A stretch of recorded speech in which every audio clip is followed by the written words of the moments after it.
Bonjour, chers frères et sœurs en Jésus-Christ. Je vous propose de lire avec moi dans Psaume 74, versets 12 à 17. Dieu est mon roi dès les temps anciens, lui qui opère des délivrances au milieu de la terre. Tu as fendu la mer par ta puissance. Tu as brisé les têtes des monstres sur les eaux. Tu as écrasé la tête du crocodile. Tu l'as donné pour nourriture au peuple du désert. Tu as fait jaillir des sources et des torrents. Tu as mis à sec des fleuves qui ne tarissent point. À toi est le jour, à toi est la nuit. Tu as créé la lumière et le soleil. Tu as fixé toutes les limites de la terre. Tu as établi l'été et l'hiver. Que le Seigneur bénisse sa parole. Amen. Bonjour, frères et sœurs en Jésus-Christ, chers amis, chers internautes, que le Seigneur vous bénisse et qu'il vous garde. Je vous invite à aller dans les Écritures avec moi. Dans le livre des Psaumes, le chapitre 65, à partir du verset 12.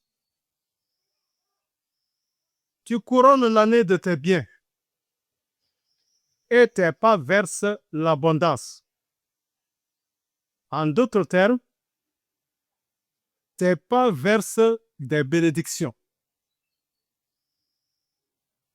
Bien-aimés frères et sœurs en Jésus-Christ,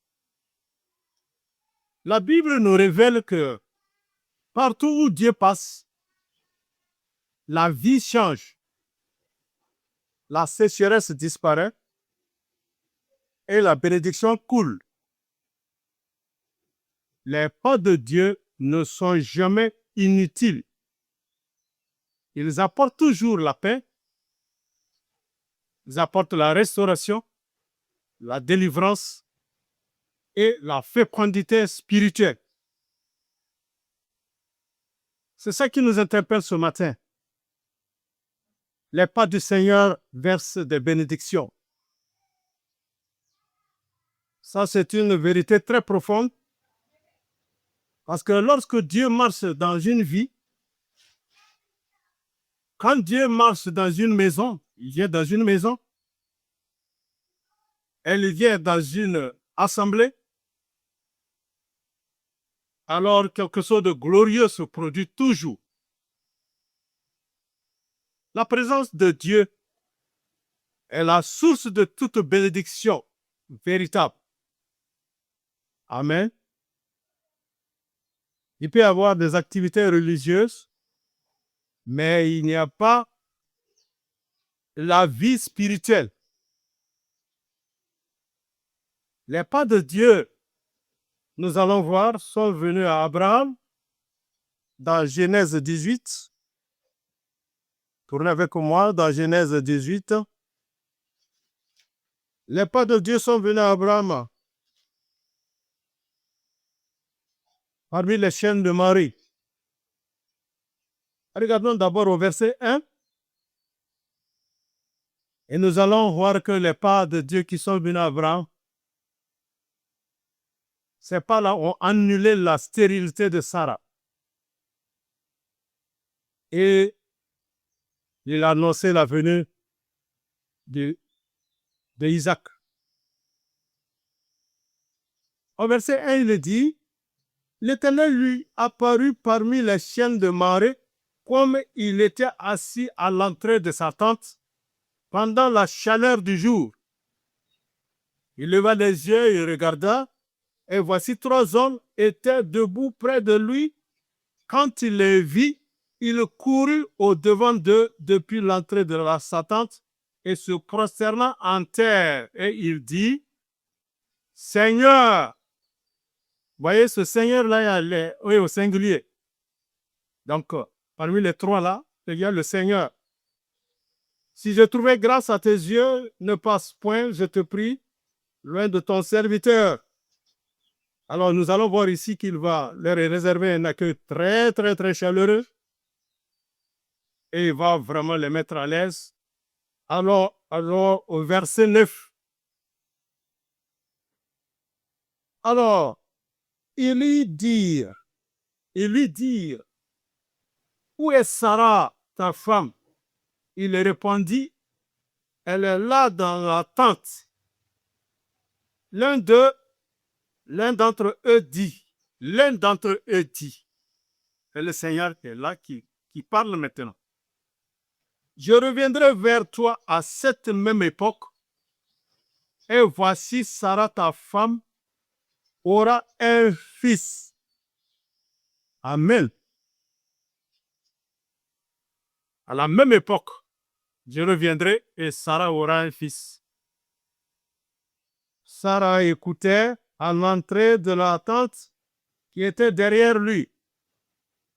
Abraham et Sarah étaient vieux, avancés en âge, et Sarah ne pouvait plus espérer avoir des enfants. Elle rit en elle-même en disant, maintenant que je suis vieille, aurais-je encore des désirs? Mon Seigneur aussi est vieux. L'Éternel dit à Abraham, pourquoi donc Sarah a-t-elle ri en disant, est-ce que vraiment j'aurai un enfant, moi qui suis vieille? Y a-t-il rien qui soit étonnant de la part de l'Éternel? Au temps fixé, je reviendrai vers toi à cette même époque et Sarah aura un fils. Amen. Voyez comment les pas de Dieu sont venus à ce lieu et à annuler la stérilité de Sarah et à annoncer la venue d'Isaac. Merveilleux. Les pas du Seigneur apportent toujours la vie dans les lieux qui sont morts.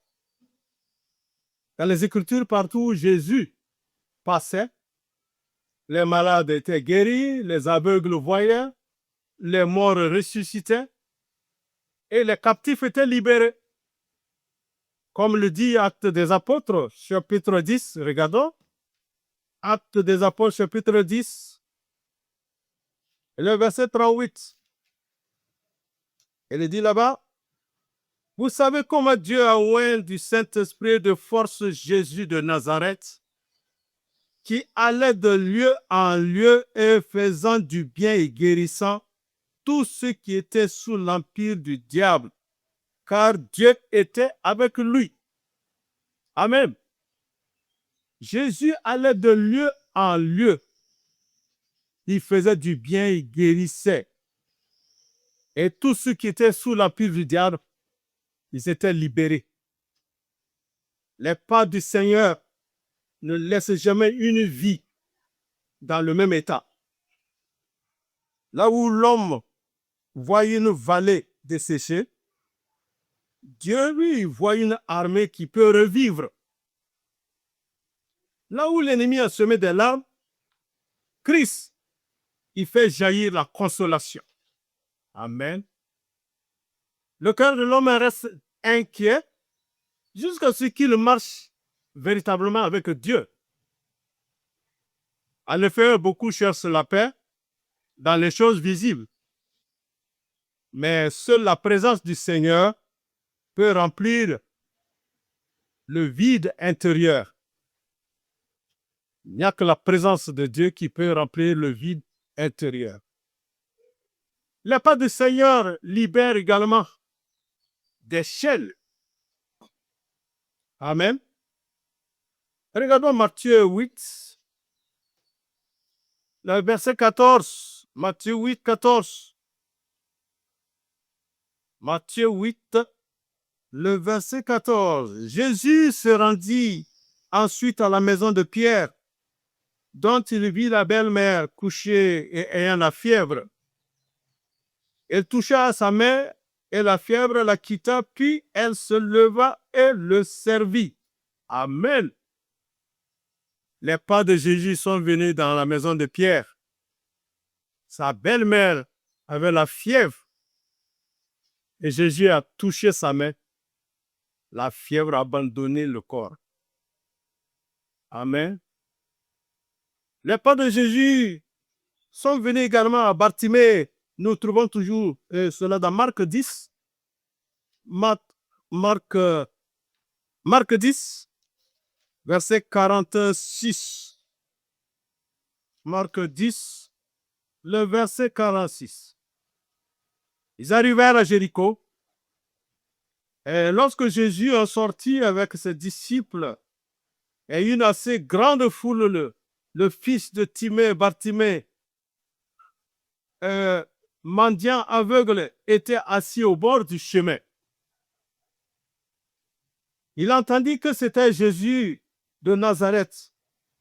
Et il se mit à crier, « Fils de David, Jésus, aie pitié de moi. » Plusieurs le reprenaient pour le faire taire, mais il criait beaucoup plus fort, « Fils de David, aie pitié de moi. » Jésus s'arrêta et il dit, « Appelez-le. » Ils appelèrent l'aveugle et en lui disant, « Prends courage, lève-toi, il t'appelle. » L'aveugle jeta son manteau et se levant d'un bond, vint vers Jésus. Jésus, prenant la parole, lui dit, « Que veux-tu que je te fasse? » Rabouni, lui répondit l'aveugle, « Que je recouvre la vue. » Et Jésus lui dit, « Va, ta foi t'a sauvé. » Et aussitôt, il recouvra la vue et suivit Jésus dans le chemin. Amen. Gloire au Seigneur. Le Seigneur est merveilleux. Ses pas laissent vraiment des bénédictions. Ici, nous voyons Bartimée. Les pas de Jésus sont venus à Jéricho et nous voyons celui qui s'est écrié. Et il a recouvert vraiment la vue. Nous voyons encore les pas de Jésus qui sont venus jusqu'à la tombe de Lazare. La mort a reculé devant la vie. Regardons dans Jean 11.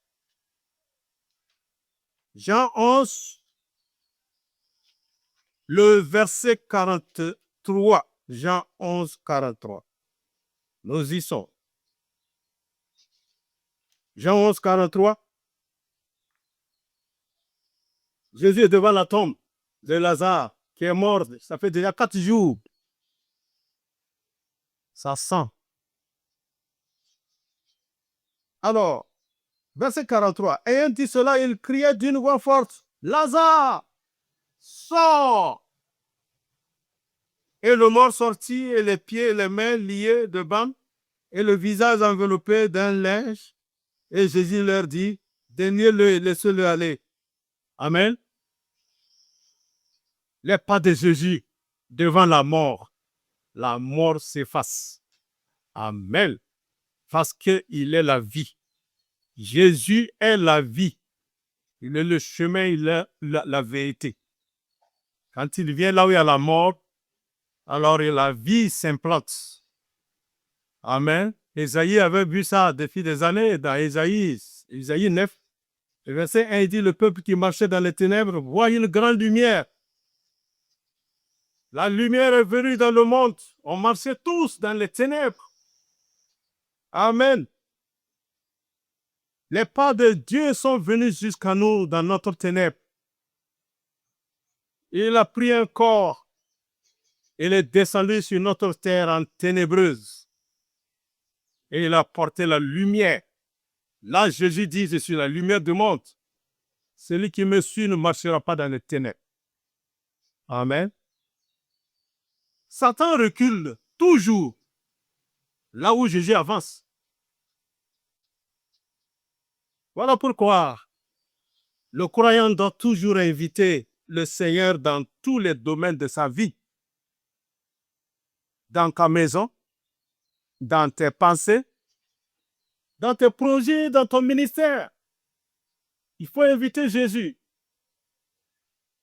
Parce que quand Dieu marche dans une famille, la malédiction disparaît. Quand Dieu marche dans une assemblée, le réveil éclate. Quand Dieu marche dans un cœur, s'il est dans un cœur, le péché perd son règne. Amen. Les pas du Seigneur produisent toujours la joie et la paix. Lorsque l'ange de Dieu est entré dans la maison d'Obed-Édom, toute sa maison fut bénie. Regardons dans 2 Samuel. 2 Samuel. le chapitre 6, de Samuel 6, verset 11. Voilà. L'arche de l'Éternel resta 3 mois dans la maison d'Obed-Édom de Gath, et l'Éternel bénit Obed-Édom et toute sa maison. 3 mois seulement. L'arche était dans la maison de cet homme, et toute sa maison était bénie. Amen. C'est ça qui nous interpelle ce matin. Les pas de Dieu versent des bénédictions. Alors, pourquoi cette bénédiction? Parce que la présence de Dieu était là. L'arche. Dieu était dans l'arche. Les pas du Seigneur transportent toujours la gloire de Dieu. Là où Dieu demeure, la joie renaît. La présence de Dieu est une pluie céleste qui tombe sur une terre sèche. Beaucoup de vies sont desséchées par le péché, par la peur, par les blessures, oui, par le combat spirituel, par les trahisons. Mais lorsque Jésus passe, il arrose l'âme fatiguée. Amen. C'est pourquoi il pouvait dire dans Matthieu 11, 28, « Venez à moi, vous tous qui êtes fatigués et chargés, et je vous donnerai du repos. » Amen. Les pas du Seigneur conduisent toujours à la victoire. Dans le désert, Israël avançait seulement lorsque la nuée de Dieu avançait. Cela signifiait que le peuple ne devait jamais marcher sans la direction divine. C'est ça, bien-aimés frères et sœurs, en Jésus-Christ. Israël ne marchait pas dans leur volonté dans le désert. C'est la colonne qui le conduisait. Regardons Exode 13, le verset 21. Exode 13, verset 21. L'Éternel allait devant eux le jour dans une colonne de nuée pour les guider dans leur chemin, et la nuit dans une colonne de feu pour les éclairer, afin qu'ils marchassent jour et nuit. La colonne de nuée ne se retirait point de devant le peuple pendant le jour, ni la colonne de feu pendant la nuit. Tout le temps, la colonne était là. Les pas de Dieu versent des bénédictions. Ça, c'est une grande leçon à en tirer vraiment. La bénédiction n'est pas seulement dans les dons de Dieu, mais c'est dans le fait de suivre ses pas. C'est de suivre les pas de Dieu. Et comme Jésus l'a dit, celui qui veut venir après moi, il n'a qu'à renoncer à lui-même et prendre sa croix tous les jours et me suivre. Ça, c'est la direction que Jésus donne. On ne suit pas Jésus selon la chair, selon notre volonté. Il faut d'abord renoncer à toi-même. Et il faut prendre sa croix. Ça veut dire qu'il faut mourir tous les jours à cette croix, être crucifié à cette croix et marcher maintenant dans cette direction que le Seigneur donne. On ne marche pas selon notre volonté. Beaucoup veulent le miracle, mais sans obéir, bien sûr, au Seigneur. Pourtant, la vraie prospérité spirituelle se trouve dans l'obéissance. Amen. Suivre les traces de Christ vaut mieux que posséder les trésors de ce monde. Amen. Quand nous suivons les traces de Jésus, ça vaut mieux que les trésors de ce monde. Rien à comparer avec le Seigneur Jésus-Christ. Quand les richesses terrestres passent, mais celui qui marche avec Dieu possède la vie éternelle. Les pas du Seigneur annoncent la grâce et le salut. Amen. Lorsque Jésus entra encore à Jéricho, un homme qui est rejeté, Zachée, il a reçu le salut. Les pas de Jésus sont venus jusqu'à Zachée. Regardons dans Luc, chapitre 19. Tournez avec moi Luc, chapitre 19. Luc 19, verset 9. 19, verset 9. Jésus lui dit, il est rentré chez Zachée, descends pour que le salut doit rentrer chez toi aujourd'hui. Voilà. Alors, verset 9, il dit, Jésus lui dit, le salut est entré aujourd'hui dans cette maison parce que celui-ci est aussi un fils d'Abraham. Car le Fils de l'homme est venu chercher et sauver ce qui était perdu. Un seul passage de Jésus transforma toute sa destinée. Zachée était un homme rejeté parce que c'est un collecteur de l'impôt.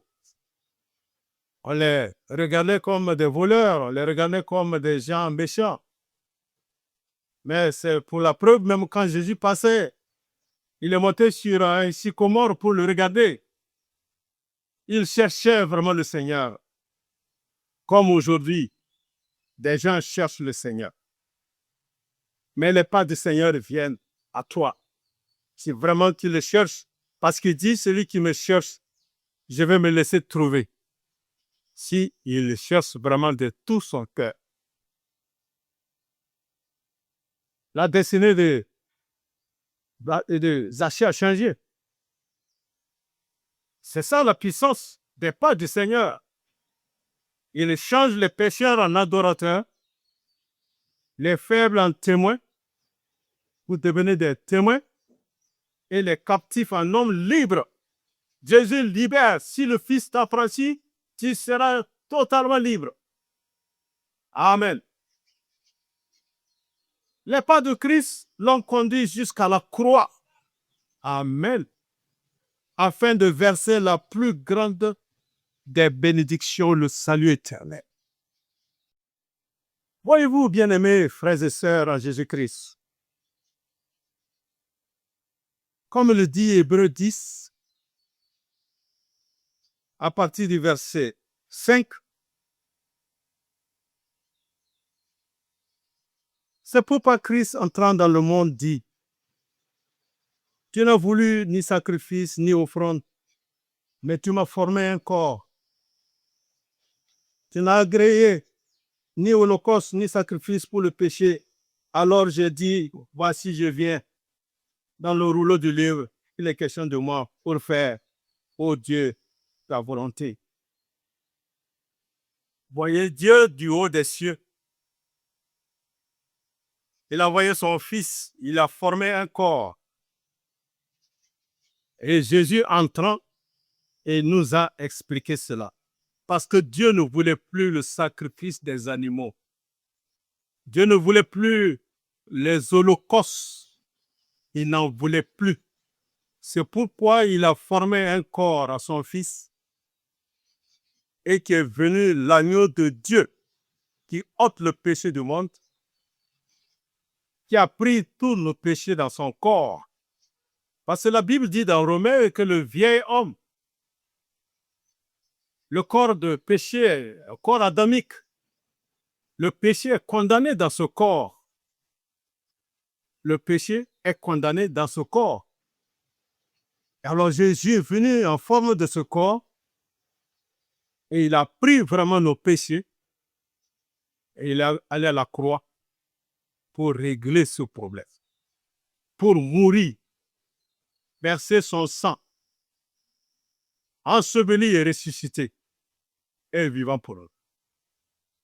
Voilà la vie éternelle, voilà le salut éternel. Les pas de Dieu sont venus à nous par son Fils et ces pas ont apporté le salut éternel.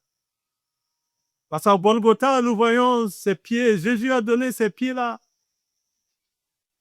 On a percé ses pieds, on a percé ses mains, on a percé son côté. Oui, on a percé les pieds de Jésus qui sont venus jusqu'à nous. Isaïe le dira en Psaume 53, verset 5, il était blessé pour nos péchés. Oui, les pas de Jésus sont venus à nous et nous avons vu comment. Ces mêmes pieds-là, on a percé et on l'a blessé, il est mort pour nos péchés. Bien-aimés frères et sœurs en Jésus-Christ, les pas du Seigneur versent des bénédictions parce qu'il transporte sa présence, sa puissance et sa grâce. Là où Jésus passe, les déserts fleurissent, les chaînes tombent et les cœurs revivent. Les vies sont restaurées. Les malades sont guéris. Les affligés sont consolés. Les familles sont restaurées. Les faibles deviennent forts et les perdus sont sauvés. Alors, ne reste plus loin des pas du Seigneur. Marche avec lui chaque jour dans la prière, l'obéissance et la foi. C'est comme il le dira, on va le lire dans le Psaume 84. Psaume 84. Psaume 84, regardons le verset 6. Heureux ceux qui placent en toi leur appui et trouvent dans leur cœur des chemins tout tracés. Amen. Oui. En tout cas, si tu places ton appui dans le Seigneur, alors tu vas trouver des chemins qui sont tout tracés. Tu vas trouver les pas du Seigneur qui te conduisent toujours dans les bonnes choses. Alors que ce n'est pas traverse ta maison aujourd'hui, que ce n'est pas vienne à toi dans ta vie, que ce n'est pas vienne dans ton ministère et qu'il déverse vraiment des bénédictions spirituelles. Amen. Voilà, frères et sœurs, bien-aimés en Jésus-Christ, méditons vraiment sur cela. D'abord, il couronne l'année de ses biens et ses pas déversent vraiment des bénédictions. Partout où Dieu passe, la vie est là. Là où il y a la mort, la vie est là. Amen. Il y a beaucoup d'exemples, de passages de Genèse jusqu'à Apocalypse. Nous voyons les bénédictions de Dieu partout où il passe. Mais la plus grande quand ces pas sont venus à nous et nous a apporté le salut éternel. Amen. C'est ça qui est l'essentiel. Parce que Dieu nous a vu en proie à Satan, au péché, à l'iniquité. Il s'est déplacé, il est descendu vers nous et nous a apporté le salut. Comme le dit Colossiens 1, il dit là-bas que Dieu nous a délivrés de la puissance des ténèbres et nous a transportés dans son royaume d'amour en qui nous avons la rédemption Jésus. Lisons Colossiens, on va terminer par là-bas. Colossiens 1. Colossiens 1, regardons. Verset 12. Rendez grâce au Père qui vous a rendu capable d'avoir part à l'héritage des saints dans la lumière, qui nous a délivrés de la puissance des ténèbres et nous a transportés dans le royaume du Fils de son amour, en qui nous avons la rédemption, la rémission des péchés. Amen. Ce Jésus-là, le verset 15 dit, Il est l'image du Dieu invisible, le premier-né de toute la création, car en lui ont été créées toutes les choses qui sont dans les cieux et sur la terre, les visibles, les invisibles, les trônes, les dignités, les dominations et les autorités. Tout a été créé par lui et pour lui. Ça, c'est Jésus, le Dieu véritable, le Fils de Dieu, le Créateur. Tout a été créé par lui et pour lui. Il est avant toutes choses et toutes choses subsistent en lui. Il est la tête du corps de l'Église. Il est le commencement, le premier-né d'entre les morts, afin d'être en tout le premier, car Dieu a voulu que toute plénitude habita en lui. Amen. Voilà ça. Ce sont les pas de Dieu qui sont venus en nous et nous a sortis de la puissance des ténèbres. Les ténèbres, c'est une puissance. On était incapable de sortir de ces ténèbres. On était lié par le péché, par Satan, par l'iniquité. Impossible de s'en sortir. Mais Jésus est venu et nous a délivrés de là et nous a transportés. Ça veut dire que c'est comme une grande profondeur. Et il faut nous transporter hors de cette profondeur-là et nous amener à la surface dans le royaume des filles de son amour. Nous avons la rédemption et nous avons le pardon des péchés. Voilà, bien-aimés, que le Seigneur vous bénisse et que le Seigneur vous garde au nom du Seigneur Jésus-Christ. Amen.